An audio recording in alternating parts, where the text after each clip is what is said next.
भगवान विष्णु गरुड़ पर सवार होकर कैलाश पर्वत की ओर प्रस्थान कर गए। जैसे ही वे पर्वत के द्वार पर पहुंचे, गरुड़ को वहीं रुकने का निर्देश देकर वे स्वयं भगवान शिव से मिलने के लिए अंदर चले गए। कैलाश पर्वत की अलौकिक और मनमोहक प्राकृतिक सुंदरता को देखकर गरुड़ मंत्रमुग्ध हो गए। तभी उनकी दृष्टि एक अत्यंत सुंदर छोटी सी चिड़िया पर पड़ी। वह चिड़िया इतनी मनमोहक थी कि गरुड़ के सारे विचार उसी की ओर खींचे चले गए। ठीक उसी समय यमराज भी कैलाश पर्वत पर पधारे। भगवान शिव से मिलने के लिए अंदर जाने से पूर्व उन्होंने भी उस छोटी सी चिड़िया को आश्चर्यचकित दृष्टि से देखा। गरुड़ ने यमराज के हाव भाव को देखकर तुरंत समझ लिया कि उस चिड़िया का अंत निकट है। गरुड़, जो स्वयं भगवान विष्णु के वाहन थे और अपनी शक्ति के लिए जाने जाते थे, उस छोटी सी चिड़िया के प्रति एक अजीब सी भावना महसूस करने लगे। उन्होंने सोचा कि यह चिड़िया इतनी सुंदर है और यमराज की दृष्टि इस पर पड़ी है, तो अवश्य ही इसका कोई विशेष संबंध होगा। गरुड़ के मन में एक विचार कौंधा।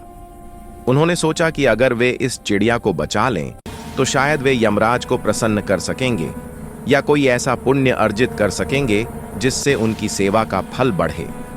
वे यमराज को यह दिखाना चाहते थे कि वे भी किसी की जान बचा सकते हैं।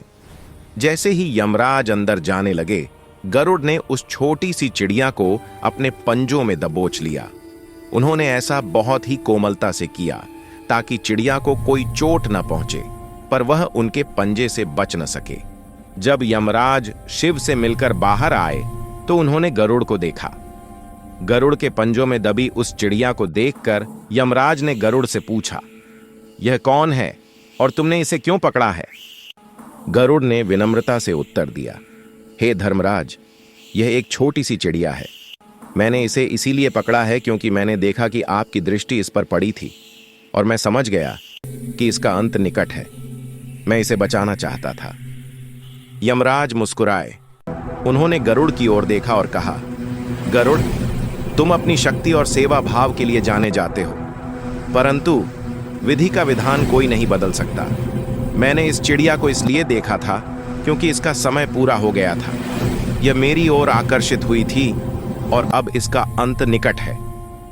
गरुड़ को यमराज की बात सुनकर थोड़ा आश्चर्य हुआ, परंतु उन्होंने यमराज पर पूरा विश्वास किया। यमराज ने आगे कहा, तुमने इसका जीवन बचाने का प्रयास किया। यह तुम्हारी करुणा और सेवा भाव का प्रतीक है, परंतु जो होना है वह होकर रहेगा। प्रकृति का नियम अटल है। इसके बाद यमराज ने उस चिड़िया को देखा और गरुड़ से कहा, तुम इसे ले जाओ, परंतु याद रखना, इसका जीवन अब मेरे हाथों में नहीं बल्कि विधि के हाथों में है।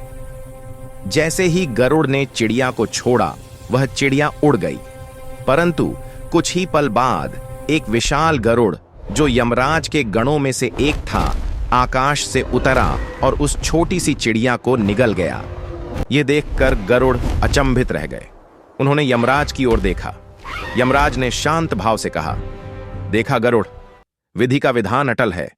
यह वही गरुड़ था जो उस चिड़िया के रूप में जन्म लेकर अपनी आयु पूरी करने आया था, और मैं यमराज उसे लेने आया था। तुम्हारी चेष्टा केवल विधि को जानने की थी, उसे बदलने की नहीं। गरुड़ को अपनी भूल का एहसास हुआ। उन्होंने समझा कि हर जीव का एक निश्चित समय होता है और कोई भी उस विधान को नहीं बदल सकता। उन्होंने यमराज को प्रणाम किया और समझा कि विधि का विधान ही सर्वोपरि है। वे समझ गए कि उनकी यह चेष्टा केवल एक लीला थी, जिसके माध्यम से उन्हें विधि के विधान का गहन ज्ञान प्राप्त हुआ।